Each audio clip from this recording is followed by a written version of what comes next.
Dumating na po mga kababayan ka-Pokemon ng ating Pokemon Center, Surging Sparks. Marami po tayong mga pre-orders niyan. So, profit margin na po sila. Around 2x na po sila mga kaibigan kasi nakuha lang po nila sa akin ng 5,000 po yung mga items na ito. Karamihan, depende po kung kailan po nila kinuha. Pero ngayon po ay nasa around 11,000 plus na po itong Surging Sparks Pokemon Center. Ayan, at checkin natin yung ibang mga products natin kung ano pa ang condition nila para malaman po ninyo na yan, case po ito, and then meron po siyang apat na Surging Sparks.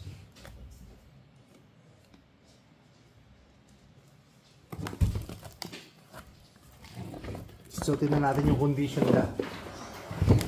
So, nangyayari po na may mga bad condition talaga. May mga edge damage. So, hindi natin magagaranti yung may edge damage to. Hindi natin magagaranti talaga na perfect po yung mga products na ito.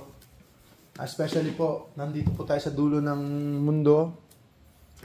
Sa Pilipinas po tayo. So, wala tayong magagawa. Kundi ingatan na lang talaga yung ating shipping. Papunta po sa customer.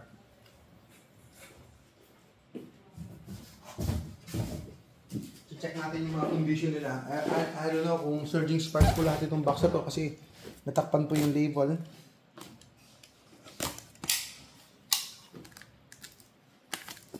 So, you have to be careful kasi baka ma-slice naman yung may protection naman ditong karton, pero syempre, iba na yung maingat.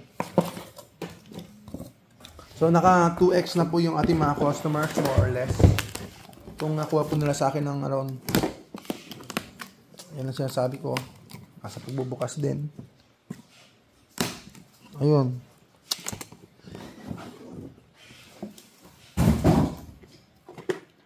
So, dumikit yung isang, at least okay lang naman isa. So far, okay itong box na to. Pero ito may tama. Tignan nyo, hindi natin magagaranti talaga yung pre-order ng mga products natin. So, iiling-iling na lang po ako. Ayan. Kasi syempre gusto ko masaya po yung customers natin. Good box po sana yung mapunta sa kanila. Pero, yan, hindi may iwasan. Talagang may mga damage po yung iba.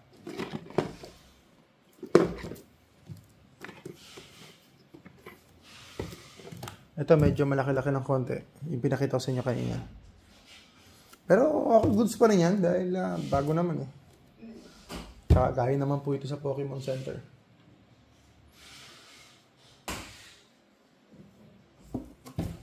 Naswertehan lang po natin na may pre-order pa ng Surging Sparks. Dati, pero ngayon, wala na pong pre-order na marami, na unlimited pre-order po ang Pokemon Center. At alam nyo ba ngayon, as of recording, ay meron lang pong 4 products available ang Pokemon Center for sale. 4 products lang po. I do believe Temple Forces Booster Box, tapos merong Astral Radiance Stadium, tapos Astral Radiance Booster Bundle maybe, tapos meron pang isang item. So meron lang 4 na items ang meron ng Pokemon Center ngayon na for sale. Grabe po. Lahat po sold out. So, 4 na items lang po sa Pokemon Center ang for sale ngayon sa kanilang website. Sobrang in demand po yung product. So, nakakagulat, no? Nakakabigla po. Pero yun na po ang status. Baka nga maubusan pa yun. Kailangan nila mag-restock anytime soon sa kanilang website. Meron pa naman silang giveaway ata. Pero useless yung giveaway pagka wala naman talagang product na mabibili sa kanila. So, meron pa ditong isang box. Ito po yung mga pre-order lahat po ito. 5,000 pesos lang po yung karamihan dito. 5,000 pesos yung karamihan dito. Hindi naman talaga malaki yung profit margin natin.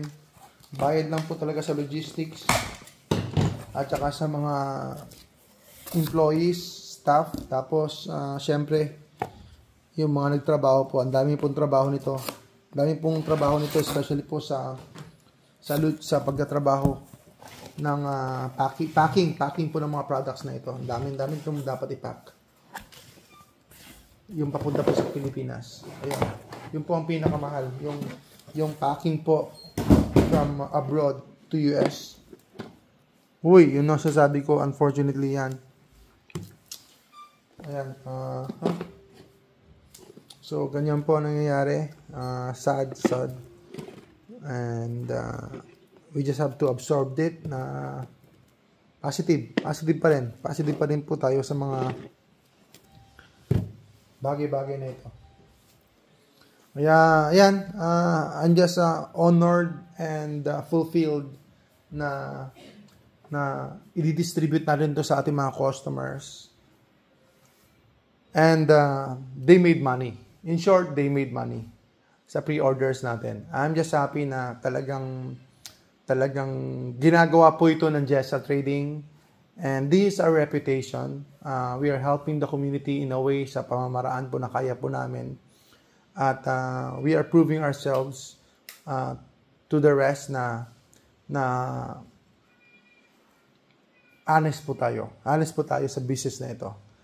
At maraming salamat po sa mga nagtitiwala sa mga supporters po natin. Salamat po.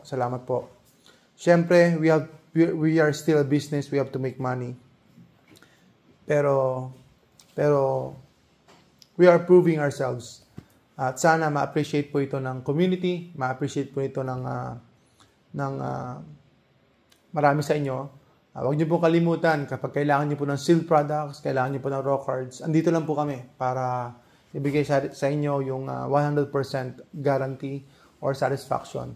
As of now, hindi lang po namin talaga may puproduce yung pinaka-perfect boxes. Kasi limited lang po yung stocks. So, paano namin ibibigay sa inyo yung pinaka-perfect boxes po. At kung ano po yung dumating sa amin, yun po yung maibibigay namin. So, kayo lang po ay nag-apologize as a whole, no? So, whatever we have, yun lang po yung maibibigay natin. So, maraming salamat po, mga kababayan ka-Pokemon. Meron tayong UPC, ganda niyang